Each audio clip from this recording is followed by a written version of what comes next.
తిరుపతి నగరంలో వైఎస్ఆర్సీపీ కార్పొరేటర్ సంతకాన్ని ఫోర్జరీ చేశారు స్కూల్ ప్రిన్సిపల్. స్కూల్ మేనేజ్మెంట్ కమిటీలో ఎన్నికైన సభ్యులకు సంబంధించిన వివరాలను విద్యాశాఖకు పంపించిన పత్రంపై కార్పొరేటర్ సంతకాన్ని స్కూల్ హెడ్ మాస్టరే పెట్టి పంపారు. బైరాగిపట్టెడలో నగరపాలక ఉన్నత పాఠశాలలో కార్పొరేటర్ శాలిని ఎక్స్ అఫిషియో మెంబర్గా ఉన్నారు. అయితే తన సంతకాన్ని ఫోర్జరీ చేయడంపై ప్రిన్సిపల్ను నిలదీశారు కార్పొరేటర్. దీంతో తాను ఫోర్జరీ చేయలేదని, కేవలం పేరు మాత్రమే రాశారని బుకాయించాడు ప్రిన్సిపల్. దీనిపై ఉన్నతాధికారులకు ఫిర్యాదు చేస్తానని చెప్పారు కార్పొరేటర్.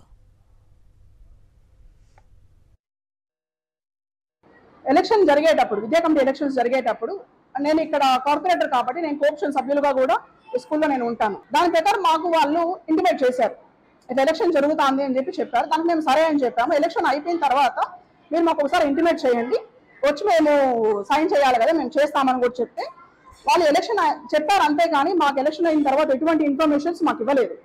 కోఆప్షన్ మెంబర్ అయినటువంటి నేను ఇక్కడ సైన్ చేయాల్సి ఉంటుంది అంత ఎన్నికలు అయిపోయిన తర్వాత.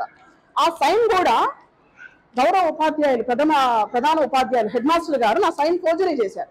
అడిగితే వారిని అడిగాం, ఎవరు పెట్టారు నా సైన్, మీకు అసలు మీరు మాకు ఇంటిమేట్ కూడా చేయలేదు, మీరు మాకు ఎలా జరిగింది అంటే నేనే పెట్టాను అని చెప్పిన సమాధానం.